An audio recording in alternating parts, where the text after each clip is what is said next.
Bonsoir à toutes et à tous. Merci de rester sur TCF, la télévision centrafricaine, la chaîne de l'unité nationale. Mesdames et messieurs, soyez les bienvenus dans notre grande édition de ce soir. Au sommaire, le colonel José-Marc Dias, le chef de mission de l'UEAM en fin de mission en République centrafricaine, a reçu ce lundi des mains du président de la République, Faustin Archange Touadéra, la médaille de commandeur dans l'ordre de reconnaissance à titre exceptionnel. Le point dans cette édition avec Josiane Sefoura Anga de la presse présidentielle. Et puis la coordination Touadéra Nouvelle Génération en sigle TNG a nettoyé ce lundi le siège de la communauté économique et monétaire de l'Afrique centrale en sigle CEMAC à Bangui, ceci en prélude de la 16e session ordinaire de la conférence des chefs d'État qui se tiendra à Bangui le 9 juillet de cette année. Les détails dans cette édition avec RJ Samo et Roland Mandekouzo. Les artisans de cuir de Bambaré sont désormais dotés Créée en 1991, l'association des artisans du cuir. Vous aurez plus de précisions dans cette édition avec la presse MINUSCA. Mesdames et messieurs, passons maintenant aux détails de toutes ces nouvelles. Le président de la République, Faustin Archange Touadéra, a décerné ce lundi, 4 août 2025, la médaille de commandeur dans l'ordre de reconnaissance à titre exceptionnel au colonel José-Marc Dias, chef de mission de l'UEAM en fin de mission en République centrafricaine. Le point avec Josiane Sefoura Anga de la presse présidentielle. La cérémonie d'adieu marquant la fin de mission du colonel José Marques Dias s'est déroulée en présence des membres du cabinet présidentiel, des ministres de la Défense Claude Bureau-Rameau et de la Sécurité publique Nikes Nasser, du chef d'état-major des FACA, des directeurs généraux de la police, de la gendarmerie et du GSPR. Après 5 années de service dévoués au Conseil auprès des autorités militaires dans le cadre de la reconstruction de l'armée centrafricaine, le chef de la mission consultative de l'Union européenne en République centrafricaine a été décoré par le président de la République, témoignant ainsi son engagement dans le travail accompli durant son séjour en République centrafricaine. L'heureux récipiendaire a pour sa part salué l'engagement constant des autorités du pays, visant à renforcer le partenariat entre la République centrafricaine et l'UEAM.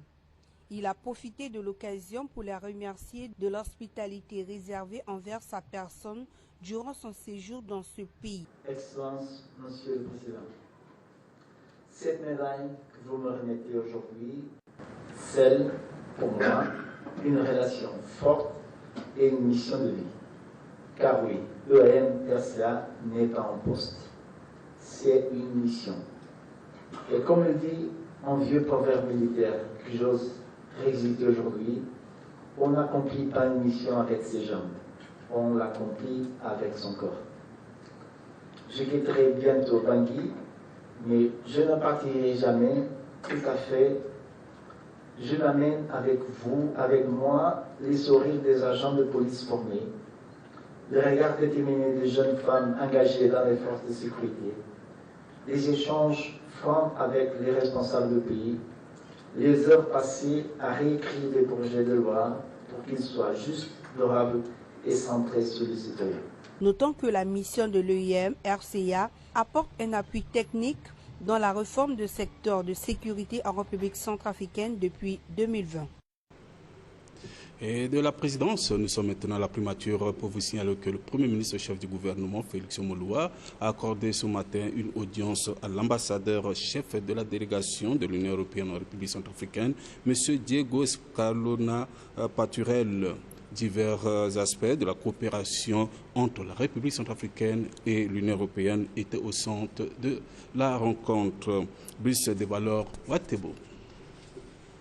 Dans le cadre de ces activités de la journée, Le Premier ministre chef du gouvernement, M. Félix Mouloa, a reçu en audience l'ambassadeur chef de délégation de l'Union européenne en Centrafrique, M. Diego Escalona Paturel. C'était une rencontre de travail qui a permis aux deux personnalités de faire le point de la mise en œuvre des projets appuyés par l'Union européenne en République centrafricaine. Je viens de me réunir avec le Premier ministre. On a discuté, on a traité plusieurs dossiers dans le cadre de notre opération, notamment le développement du corridor 14 avec la section routière que vous venez de mentionner, hein, Boire-Fombelé. J'ai confirmé l'engagement de l'Union européenne pour financer la réhabilitation de cette section et au-delà aussi de prendre les mesures nécessaires pour conserver le patrimoine routier en République centrafricaine qui passe entre autres par le contrôle des charges à l'essieu, notamment des camions, parce que comme vous le savez, s'ils sont surchargés, ils dégradent fortement la route. Hein. Un camion qui est surchargé de 2 fois le poids maximum autorisé dégrade la route 20 fois plus vite qu'un camion qui est chargé correctement. Donc, avant de faire ces investissements, il faut régler cette question. Mais je confirme que l'Union européenne va financer ces travaux. Lié à cette question hein, du corridor régional, du corridor 14, il y a également notre engagement aux côtés de la Banque africaine de développement pour la construction du pont entre Bangui et Zongo, hein, sur le fleuve Ubangui. Ça, c'est une question qui prendra plus de temps, mais là aussi, l'Union européenne est engagée et cofinancera cet investissement ensemble avec la Banque africaine de développement. Nous avons échangé sur également les élections, hein, groupées en fin d'année, et qu'est-ce que l'Union européenne pourrait faire en plus de ce que nous faisons déjà. Hein. Nous sommes le principal bailleur pour financer les élections en tant que telles, l'observation électorale de la part de la société civile, le travail avec les médias et le renforcement des institutions qui gèrent les élections, l'ANE notamment, également le Conseil constitutionnel. Nous avons donc discuté de ça. Et finalement aussi, nous avons eu un échange sur le programme national de développement et en particulier, disons, des éléments liés à sa mise en œuvre, comme sera, disons, la table ronde qui devrait avoir lieu au Maroc. Il convient de rappeler que l'Union européenne soutient activement les élections en République centrafricaine. Elle continue d'ailleurs de contribuer financièrement et techniquement à l'organisation de ces élections et poursuit son appui aux efforts de stabilisation et la consolidation de la démocratie dans le pays.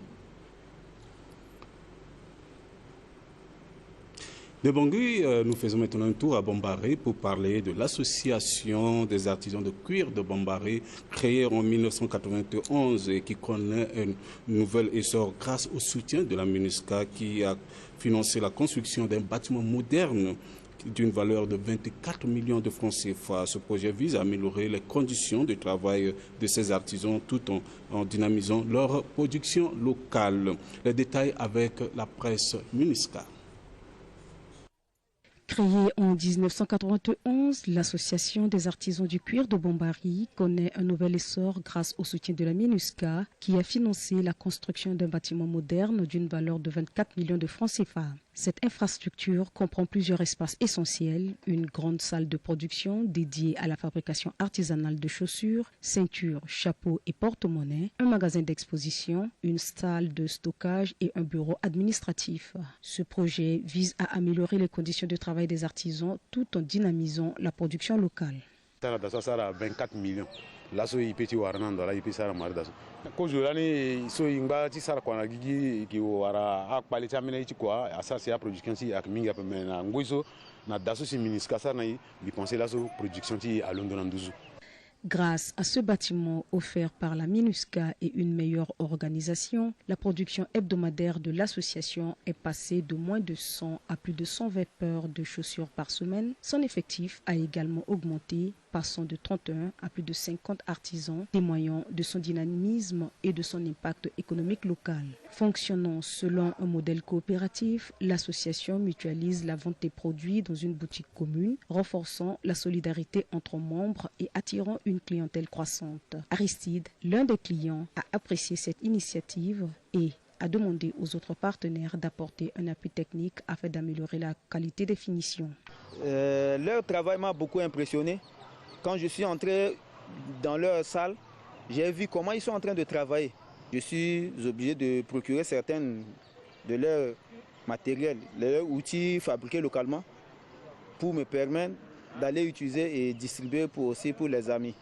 En soutenant les artisans du cuir de Bombari, la MINUSCA participe activement à la relance économique locale et à la consolidation de la paix par le développement. Une initiative saluée par la communauté qui voit en ces efforts un symbole d'espoir et d'autonomisation durable. Autre fait de l'actualité, défendre les intérêts du monde artistique en Centrafrique pour remplir pleinement le rôle du Bureau centrafricain du droit d'auteur en sigle BUCADA qui devrait collectionner et distinguer les artistes aux défis majeurs liés à la gestion financière. Tel est le sens de la candidature au poste du président du conseil d'administration de ce bureau. Le producteur, artiste, musicien Georges Francis Ferreira Bilène, natif de la Lobaye, a accordé une interview hier à la rédaction de la télévision centrafricaine. Suivez. Je veux défendre les intérêts de l'artiste. C'est un combat plutôt syndicaliste qu'un combat de public. Je veux effectivement la réussite de ce bureau. Je veux absolument que ce bureau réussisse cette fois-ci. Remplir son rôle normal par rapport effectivement à l'initiative, enfin, au niveau que le gouvernement nous a donné, ayant de l'expérience en management, ayant de l'expérience dans le droit d'auteur, étant moi-même producteur, artiste et musicien, je crois que je suis la bonne personne pour vraiment aider le BUCADA à démarrer.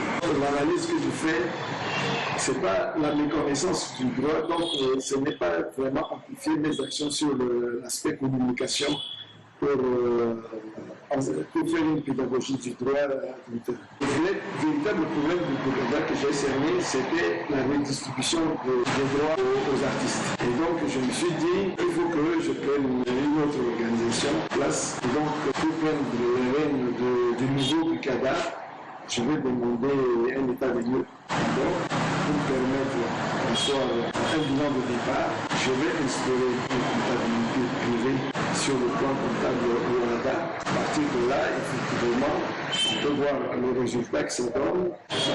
L'État a bien créé un office et donc on va voir le résultat qui, si nous devons demander une subvention pour financer nos déficits, ou bien de voir avec les organismes comme l'Empire et tout, mais avec effectivement un résultat de comptabilité bien défini pour convaincre nos partenaires. Pour l'instant, on va pour gérer les droits des artistes.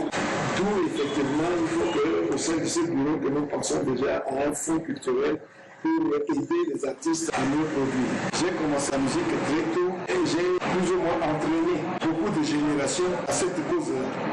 Mais quand je vois qu'ils sont dans l'impasse, qu'ils ne peuvent pas toucher leurs droits, ça me gêne. Dans un premier temps, ce droit n'était pas reconnu après les indépendances des pays africains. Et donc, avec des lieux comme Mayele, Bekpa, Charlie, on s'est battu pour que l'État centrafricain puisse reconnaître le droit d'auteur. Et c'est Kolimba qui l'a reconnu en 1985. Maintenant, on a mis des machins en place, des systèmes en place pour récupérer ces droits-là et pouvoir les redistribuer aux musiciens. Ça n'a jamais marché. Je mets un accent particulier sur la gestion même pour voir comment effectivement ces droits vont être collectés et quelles sont les charges qu'on doit réellement prendre en compte pour pouvoir laisser un plus-value aux artistes.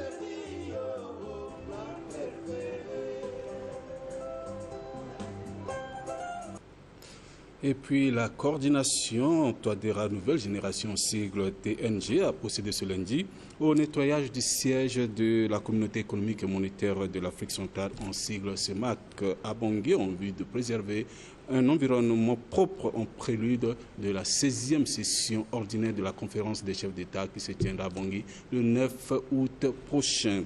RJ Samon, relais Mandekouzo. En prélude à la 16e session ordinaire de la conférence des chefs d'État qui se tiendra à Bangui, la coordination Touadéra Nouvelle Génération a procédé ce lundi au nettoyage du siège de la communauté économique et monétaire de l'Afrique centrale, CEMAC. Pour le président d'antenne du 5e 2, Junior Orongai, dans ses propos, il justifie la réalisation de cette activité à travers l'annonce faite sur l'arrivée des chefs d'État de cette institution pour la tenue de leur session. C'est dans ce sens que cette activité est organisée. Le conseiller de la dite coordination en a profité de la circonstance pour dire que cette coordination Touadéra Nouvelle Génération a également pour mission de préserver et garantir un environnement propre. On va écouter à la radio que les différents présidents de région de la CEMAC devraient venir ici en République centrafricaine et nous sommes déportés ici pour mettre la propriété dans l'assiette du CEMAC. Alors je demande à toutes les populations centrafricaines de venir massivement. Les différents présidents des régions de la CEMAC qui vont venir et je demanderai à tous les centrafricains de venir massivement pour les accueillir. Il est à noter que TNG est une association politique œuvrant également dans la protection de l'environnement.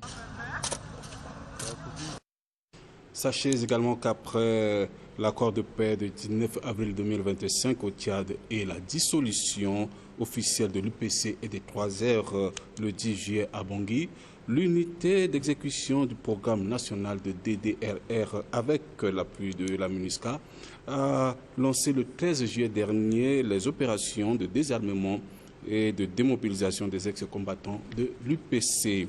Le village de Maloum, situé à 55 km de Bambari, a été choisi comme site des opérations. Les détails avec la presse MINUSCA. Après l'accord de paix signé le 19 avril 2025 au Tchad entre le gouvernement centrafricain et les deux représentants des groupes armés, notamment l'Unité pour la paix en Centrafrique UPC et Retour Réclamation Réhabilitation 3R, suivi de la dissolution officielle de ces deux groupes armés le 10 juillet 2025 à Bangui, l'unité d'exécution du programme national de désarmement, démobilisation, réinsertion et rapatriement UEPNDDRR avec le soutien technique, logistique, sécuritaire et financier de la MINUSCA a lancé le 13 juillet 2025 les opérations de désarmement et démobilisation des ex-combattants du groupe armé UPC. Le village de Maloum, situé à 55 km de Bambari, sert de cadre pour le désarmement des combattants. Nous constatons un engagement de la part des leaders des groupes armés ici à Maloum. Et nous constatons une discipline au sein des éléments et ce qui nous facilite la tâche en termes de désarmement. Les ex-combattants suivent plusieurs étapes clés du processus de désarmement, démobilisation et réinsertion, notamment la remise des armes, les examens médicaux, l'accompagnement psychosocial, l'identification et la rémunération. Ce processus fait partie d'un programme plus large de désarmement, démobilisation, réinsertion et rapatriement, des DRR, visant à renforcer la sécurité et à stabiliser durablement le pays. Par rapport à la main tendue du président de la République, ils ont répondu présent à cela. Tout se passe bien. Rendre son arme, c'est vraiment contribuer à la paix, à la cohésion sociale, le vivre ensemble. Le processus en cours s'inscrit dans le cadre de la revitalisation de l'accord politique pour la paix et la réconciliation en République centrafricaine, APPR-RCA. Il a pour objectif de faire face aux problèmes de sécurité post-conflit et de consolider les initiatives visant à une paix durable en République centrafricaine. Bilindana Bambarina 2014. Et puis problème social ça Bilindana ti groupe armé, il a problème de sécurité. Et nataniso beaucoup de problèmes. Bon, ni la ibungombe i défendre tereti, défendre abienti, na mlengeti, na paranti. Tona pe aidape, zumo pe du tranquille pe. Pi mo pe sar ko anjona pe, mo pe tambla anjona pe. Bon, ni la ibalaso, akorso anjerna i silaso iga i déposer gombe i sara DDR. Seuls les ex-combattants qui remplissent les conditions d'éligibilité seront intégrés dans les forces de défense et de sécurité de la République centrafricaine ou réinsérés dans des activités socio-économiques. Les non éligibles bénéficieront du programme de réduction de la violence communautaire qui offre des opportunités de formation professionnelle et des activités génératrices de revenus. Les autorités locales et les habitants de Maloum saluent ces opérations longtemps attendues comme un pas décisif vers la paix et la stabilité. Malgré les blessures laissées par des années de conflits, la population semble prête à tourner la page.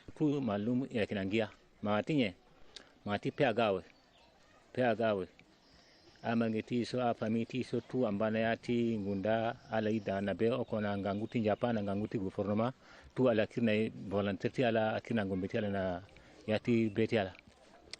Les opérations de désarmement menées à Maloum ont permis de retirer des mains des ex-combattants de l'UPC un arsenal conséquent dont des centaines d'armes de guerre, parmi lesquelles des mitrailleuses PKM et des lance-roquettes RPG-7 ainsi que des munitions de différents calibres. Ces ex-combattants provenaient de plusieurs localités, notamment Bria, Alindao, Pombolo, Ebando, Nzako, Goya, Bambari, ainsi que d'autres sites de regroupement à travers la RCA. Toutes les armes collectées par l'équipe mobile de l'UMPNDDRR ont été transférées, stockées et sécurisées dans les installations de la MINUSCA. Elles seront ensuite acheminées sous escorte vers Bangui, où elles seront officiellement remises au gouvernement centrafricain, conformément aux procédures établies dans le cadre de l'accord de paix.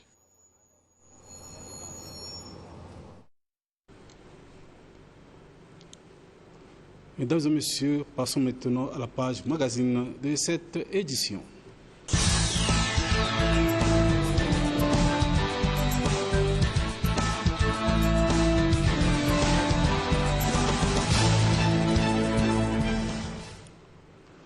Eh bien, en page magazine, vous allez d'abord suivre un extrait de la déclaration du ministre de la Communication et des Médias, porte-parole du gouvernement Maxime Balalou, qui était face aux professionnels des médias ce lundi pour sa traditionnelle conférence de presse hebdomadaire. Et par la suite, vous suivrez notre invité, l'invité de la rédaction de ce lundi de 4 août 2025 est donc M. José Marc Dias, chef de mission du Conseil de l'Union européenne en Centrafrique, en abrégé EEAM-RCA. Il dresse ici le bilan de son mandat à la tête de cette institution européenne dont il a la charge en fin de mission. L'interlocuteur interrogé par notre confrère Bienvenu Bissayo. Quant à moi, je vous dis merci à vous tous pour votre aimable attention, mais surtout, portez-vous bien et à la prochaine. Nous allons aborder quelques aspects politiques à travers la réaction du gouvernement face aux multiples déclarations, si vous voulez bien, aux élucubrations des leaders du BRDC. Également, nous parlerons un peu de la visite du président aux Émirats arabes unis.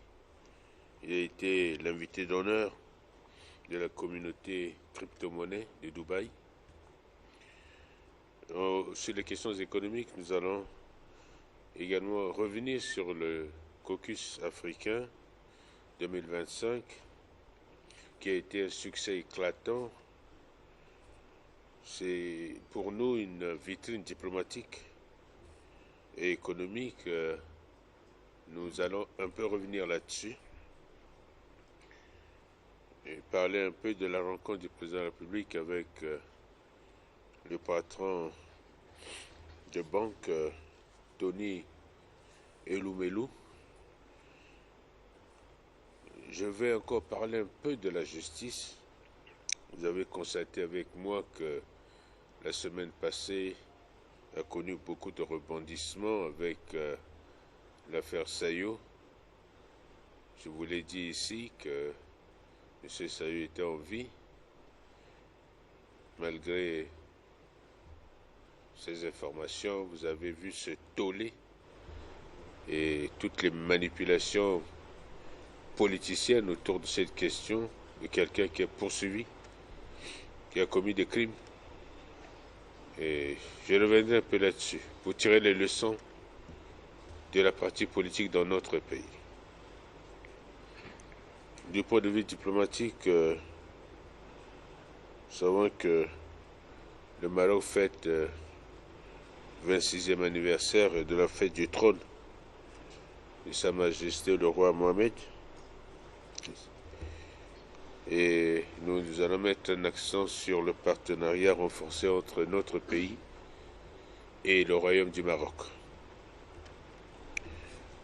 Sur le plan éducatif, nous allons parler aussi des résultats définitifs du premier tour du baccalauréat de cette année 2025. Chers amis, la presse, chers compatriotes, j'aimerais apporter quelques réactions suite aux déclarations, aux multiples déclarations de nos amis d'en face.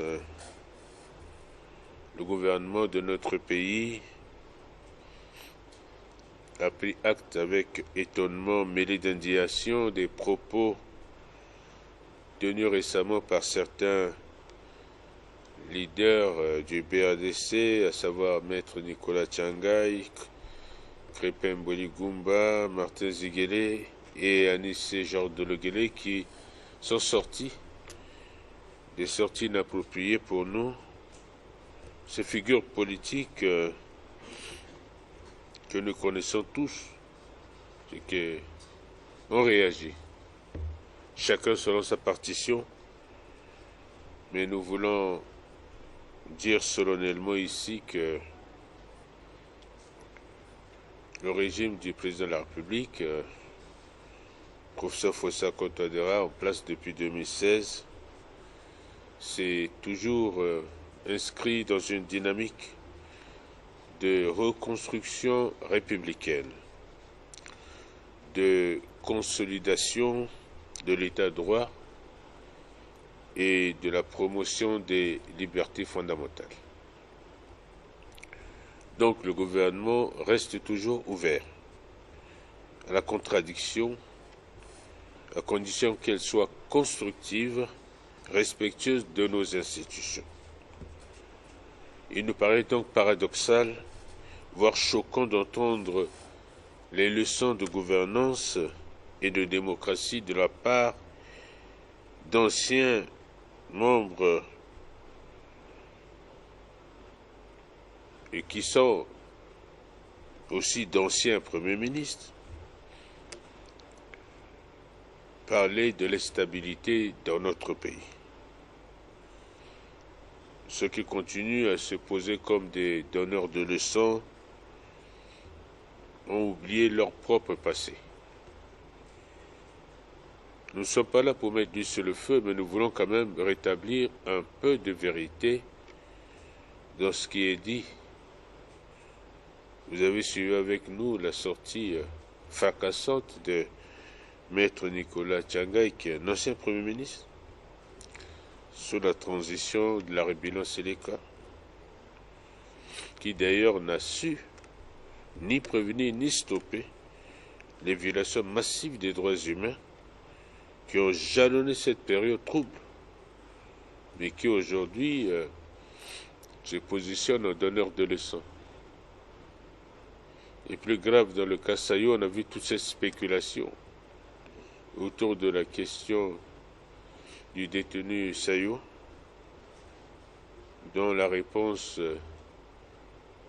a été claire de la part du gouvernement, puisque nous voulons réaffirmer que nous sommes un État de droit, nous respectons la dignité humaine et que nous travaillons dans le cadre de la recherche de la paix.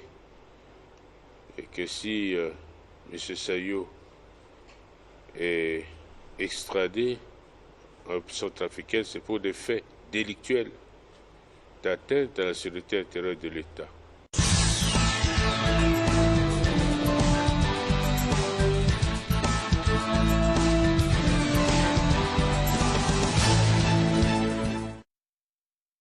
Téléspectateurs, bonjour, bonsoir. Selon votre position stratégique à travers le reste de la planète, où vous nous suivez un peu partout dans les 4 coins cardinaux de la planète, nous sommes heureux de vous accueillir dans cette rubrique invité du journal. Avec grand plaisir, nous recevons aujourd'hui Monsieur José Marques Dias.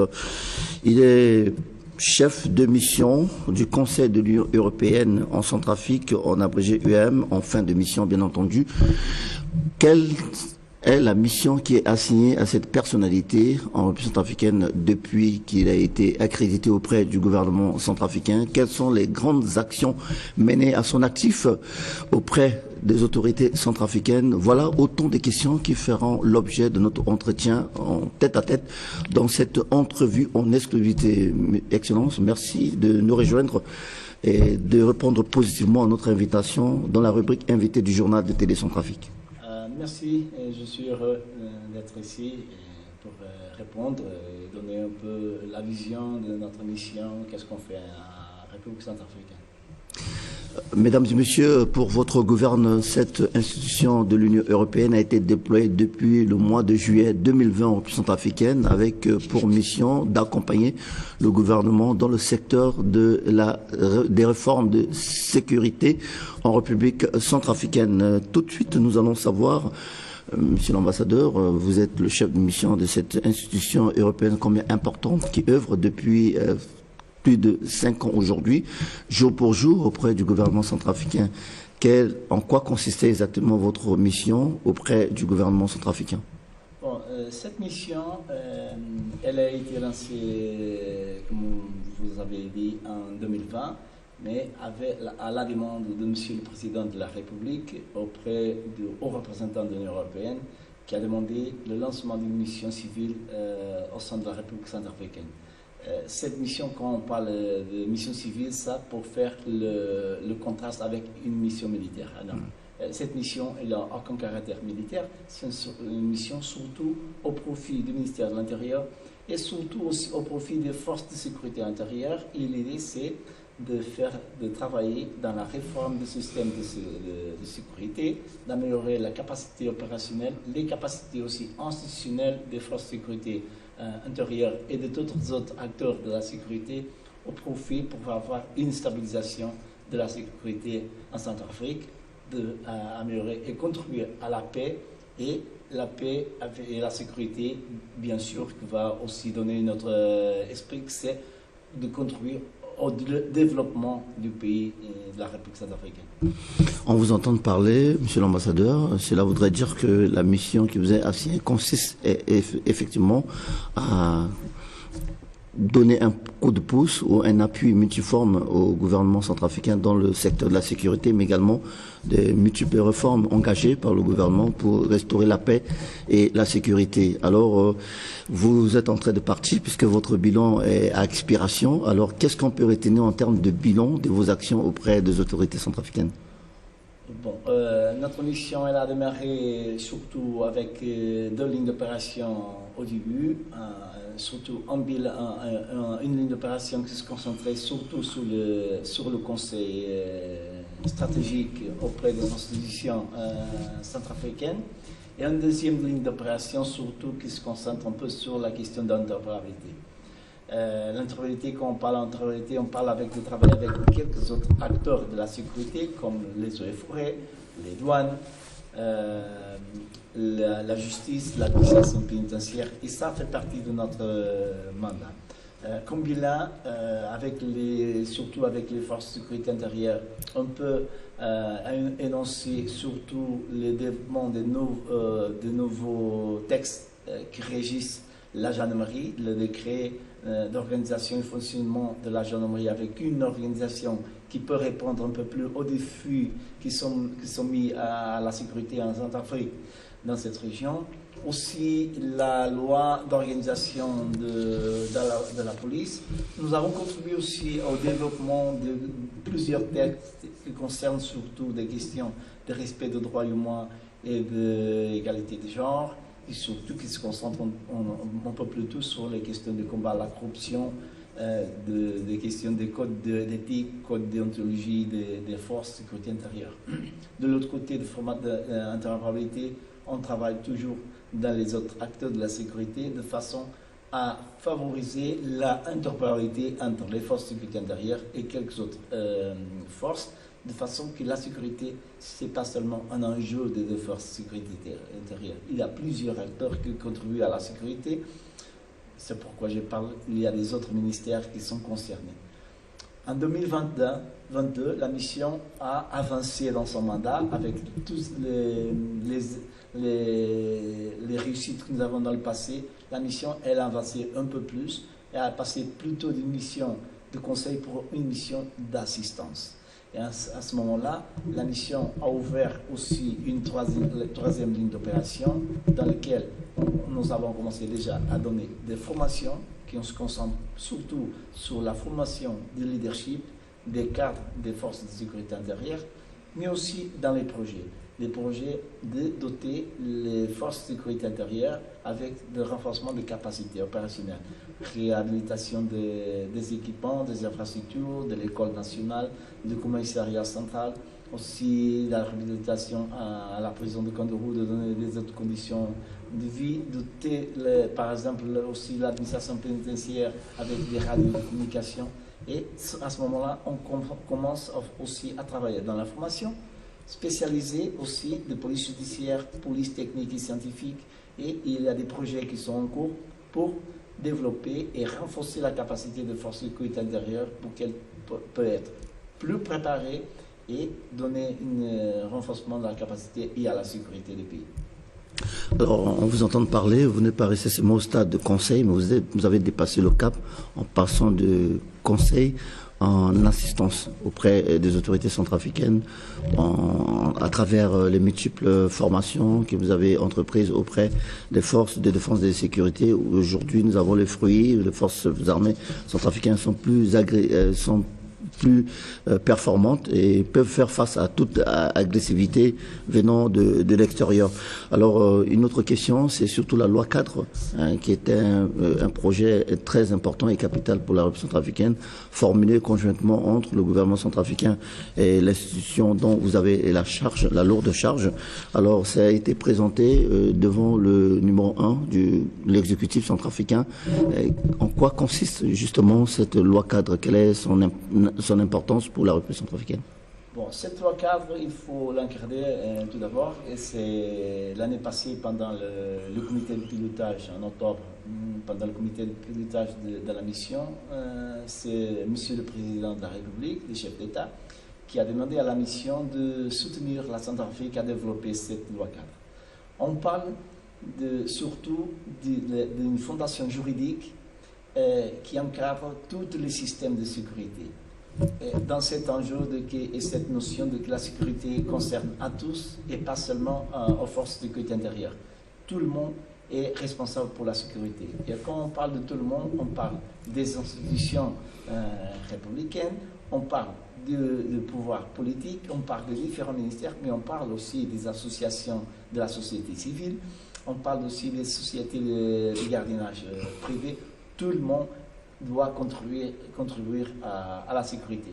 Cette loi, elle va doter une image de qu'est-ce que c'est le système de sécurité, quels sont ces acteurs, le rôle spécifique de chaque acteur qu'il doit savoir, chaque entité, qu'est-ce qu'elle doit faire. Et aussi en même temps, d'établir un système de coordination à différents niveaux, à niveau politique, stratégique, opérationnel et tactique sur le terrain. Et une fois que cette loi est approuvée, il y a des organes qui vont se mettre en œuvre et l'idée c'est de commencer à travailler dans cet organe de communication, de coordination dans lequel la mission va s'investir. Cet organe, à la fin, ils devront commencer à faire une chose importante, c'est la planification. La planification, c'est la base de tous pour qu'on peut répondre immédiatement avec des courts délais aux incidents, aux enjeux qui peuvent se mettre. Nous avons subi bien récemment, pas seulement ici, nous avons subi dans quelques autres pays, mais récemment la tragédie au lycée Bongada. La nécessité d'avoir un organe qui fait la coordination. Mais pour faire la coordination, il faut aussi établir des plans déjà, faire la simulation, faire des exercices de simulation. Un plan stratégique de sécurité. Oui, de façon que tout le monde peut savoir quel est son rôle, mais avoir déjà des entraînements faits. Et c'est l'entraînement qui va améliorer la performance des forces. Et la mission, cette loi vient doter la Centrafrique avec un texte législatif qui donne les bases fondamentales, et on peut dire que c'est un texte qui a le meilleur niveau standard international, et dans lequel maintenant la mission va s'investir à faire la réglementation et aussi à mettre en œuvre, à aider l'État centrafricain à mettre en œuvre les organes de coordination. Monsieur l'ambassadeur, le timing qui nous est donné pour cette entrevue en exclusivité avec vous tire pratiquement à sa fin. Nous sommes en train de creuser davantage sur la mission qui vous est assignée. Malheureusement, le temps nous est imparti. Alors, dernière question avant de lever l'encre. Dites-nous, vous partez de votre mission s'achève en beauté en République centrafricaine. Vous êtes appelé à d'autres fonctions, également à continuer cette lourde mission au sein de l'Union européenne dans d'autres pays. Alors dites-nous, qu'est-ce que vous allez retenir de la République centrafricaine en termes de souvenirs?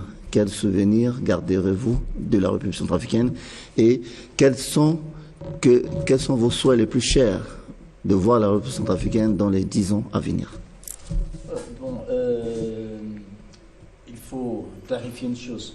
Mon mandat, il termine, mais la mission, elle va continuer. Effectivement. De la Centrafrique, ce que je parte avec, je peux dire que ce n'est pas seulement dans mon corps, mais aussi déjà incrusté dans ma peau, c'est la fraternité du peuple centrafricain et la façon très fraternes, comme j'ai été toujours accueilli par tous les acteurs, par toutes les personnalités de la Centrafrique. Et ça me donne une grande fierté. Je suis très ravi de tout le temps que j'ai passé en Centrafrique. Et pour moi, c'est un honneur d'être ici, de servir à ce pays. Et ça, je ne veux pas oublier tout ce que j'ai fait ici, tout ce que j'ai vécu.